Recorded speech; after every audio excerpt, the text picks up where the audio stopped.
Hello বন্ধুরা, welcome back to my channel flavours by Shubhra.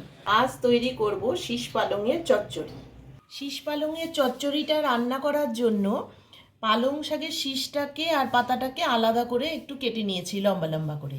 নিয়েছি বেগুন, মিষ্টি আলু, গাজর, মিষ্টি কুমড়ো, আলু। আর মশলার জন্য নিয়েছি পোস্ত, কাজু, কাঁচা লঙ্কা। এটা বেটে নেব। কড়াই গরম করে নিয়ে প্রথমে দিয়ে দিচ্ছি সর্ষের তেল। এরপর দিয়ে দিলাম 5 ফোড়ন।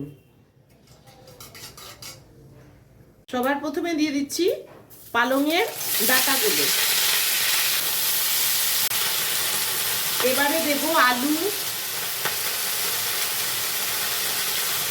গাজর আর মিষ্টি আলু।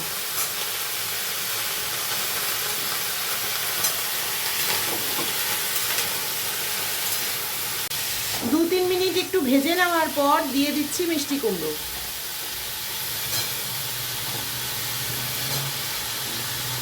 আর বেগুন।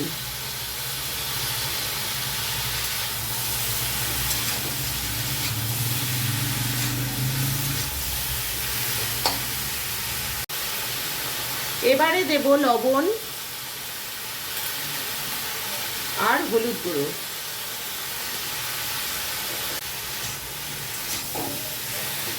আবার খানিকক্ষণ ভেজে নিয়ে শাকের পাতাটা দিয়ে দিচ্ছি।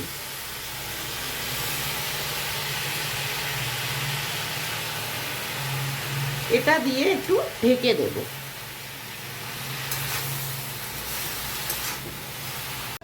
5 মিনিট পর একটু ঢাকনাটা খুলে দেখে নেব। অনেকটাই সেদ্ধ হয়ে গেছে। এখন আমি পোস্ত কাজু বাটাটা দিয়ে দিচ্ছি।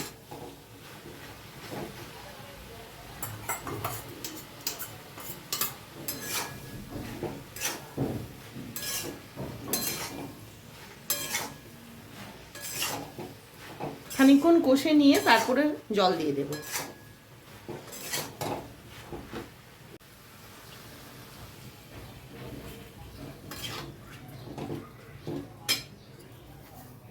এক চামচ চিনিও দিয়ে দিলাম।